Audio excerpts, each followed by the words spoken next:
কষ্ট করে আমাদেরকে লাঠিপেটা করা হলো, এর তীব্র জবাব ইনশাল্লাহ এই বাংলাদেশের ডাক্তার সমাজ লাস্ট পর্যন্ত ইনশাল্লাহ দিয়ে ছাড়বে ইনশাল্লাহ। কেন লাঠিপেটা করবে এবং কঠোর কর্মসূচি আসবে, পুলিশ কিভাবে এই ফ্যাসিস্ট সরকারের পুলিশ কিন্তু সর্বোচ্চ চেষ্টা করছে যাতে তারা ইফতারের আগ মুহূর্তে যাতে রাস্তাটা ক্লিয়ার করে, কিন্তু আমরা দেখতে পাচ্ছি যে শিক্ষার্থীরা কিন্তু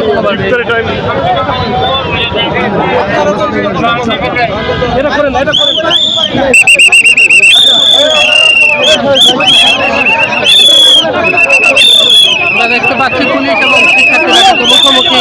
অবস্থানে, পুলিশ এবং শিক্ষার্থী কিন্তু মুখোমুখি অবস্থানে আপনারা দেখতে পাচ্ছি।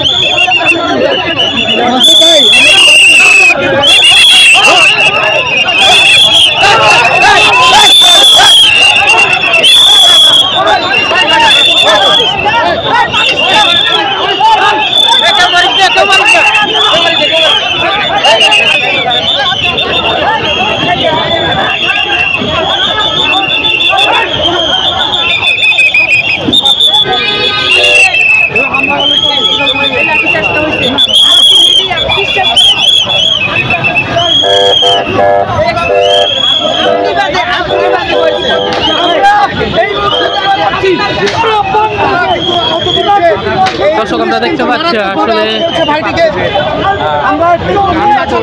এবং কঠোর কর্মসূচি আসবে, পুলিশ কিভাবে এই ফ্যাসিস্ট সরকারের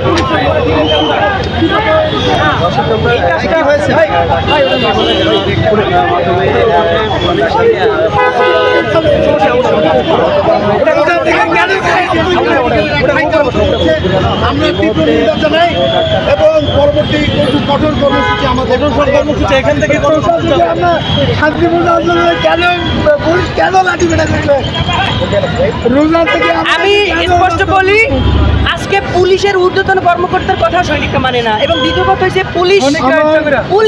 নিজ জয়েন্টে তারা কেন মারবে আমার কথা। আমি তো শান্তিপূর্ণ কর্মসূচি করতেছি, আমরা কোনো মারামারি করছি, আমরা রোজা থেকে না পুলিশের আচরণ ভুলাইটা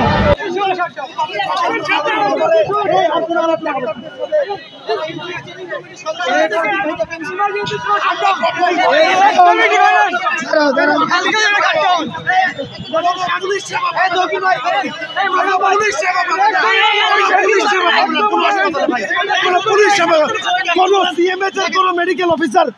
স্বাস্থ্য চিকিৎসা দিতে বন্ধ করবেন, সিএমএইচ এর ডাক্তাররা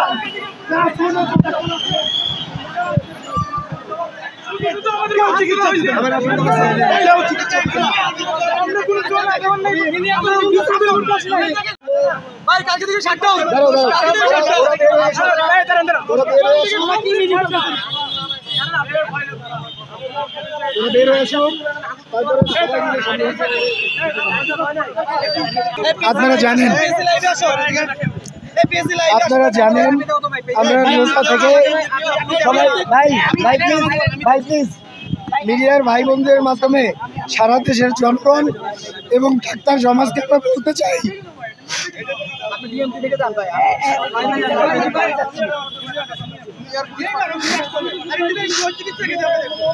আপনারা জানেন আমরা রোজা থেকে আজকে আমাদের যে স্বাস্থ্য খাতের মুক্তির সনদ 5 দফা,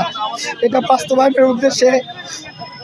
কেন্দ্রীয় শহীদ মিনার থেকে স্বাস্থ্য মন্ত্রণালয় অভিমুখে একটা শান্তিপূর্ণ পদযাত্রা কর্মসূচি দিয়েছিলাম।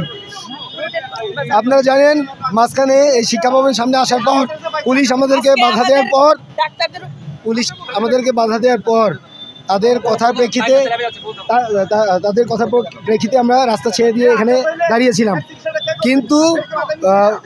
ঘন্টা 1-1.5 পর আমরা দেখলাম যে ভিতর থেকে আমাদের যে প্রতিনিধি দল গিয়েছে মিটিং করার জন্য, তারা আমাদেরকে একটা নিউজ দিল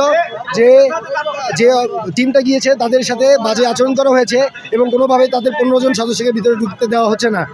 বিধায় আমরা রাস্তা আটকাতে বাধ্য হই, কারণ সেই 15 জন সদস্যদের মধ্যে ছিল সারা বাংলাদেশের ডাক্তারদের প্রতিনিধি, মেডিকেল স্টুডেন্টদের প্রতিনিধি। পরবর্তীতে তারা 15 জনকে অ্যালাউ করে এবং কথা বলতে রাজি হয়। তাদের ভিতর থেকে কথা বলার প্রেক্ষিতে আমরা পুলিশদের সাথে কথা বলি যে আমরা 5টা পর্যন্ত এখানে শান্তিপূর্ণভাবে দাঁড়িয়ে থাকবো, তারপর রাস্তা ছেড়ে দিব এবং যে পদক্ষেপটা আসবে সেটা আমরা বাস্তবায়ন করব। ইফতার যেহেতু আমরা বলেছিলাম 5টার সময় ছেড়ে দেবো, কিন্তু কিছুক্ষণ পর পুলিশ যেভাবে আমাদের, আমি একজন পেডিয়াট্রিক সার্জারিতে রেসিডেন্ট ডাক্তার, নিউরো সার্জারিতে রেসিডেন্ট ডাক্তার, এবং আরও 3-4 জনকে যেভাবে রোজা থেকে কষ্ট করে আমাদেরকে লাঠিপেটা করা হলো, এর তীব্র জবাব ইনশাল্লাহ এই বাংলাদেশের ডাক্তার সমাজ লাস্ট পর্যন্ত ইনশাল্লাহ দিয়ে ছাড়বে। ইনশাল্লাহ তারা ভিতর থেকে আসার পর যে কঠোর কর্মসূচি দেয়, আমাদের জীবন দিয়ে হলেও এই 5 দফা বাস্তবায়ন করে ছাড়বো আমরা ইনশাল্লাহ। বাংলাদেশের বাকি ডাক্তার সমাজকে বলতে চাই, যারা এখনো ঘরে বসে আছেন, এই আমাদের উপর যে আজকে হামলা হলো, যদি আপনাদের বিন্দু মাত্র লজ্জা থেকে থাকে, এই ডাক্তার সমাজকে যদি আপনারা অন করেন, দেশের জনগণের স্বাস্থ্য সেবাকে যদি আপনারা দোরগোড়ায় পৌঁছে দিতে চান, তাহলে দয়া করে দল মত নির্বিশেষে সব ভেদাভেদ ভুলে এই 5 দফা বাস্তবায়নের জন্য কঠোর থেকে কঠোর কর্মসূচি আমরা যেটা দেবো ইনশাল্লাহ বাস্তবায়ন করার জন্য সর্বসম্মতিক্রমে একমত প্রকাশ করুন। আল্লাহর কাছে ফরিয়াদ দিচ্ছি, রোজা থেকে যারা আমাদেরকে এই যে নির্মমভাবে ইফতারের 1 ঘন্টা আগে যেভাবে লাঠিচার্জ করলো, আহত করলো আমার ভাইকে, আমাকে সহ আরও 4-5 জনকে, এর জবাব আল্লাহ ইনশাল্লাহ এই 24 জুলাই বিপ্লবের পরে বাংলা মাটিতে দিবে ইনশাআল্লাহ।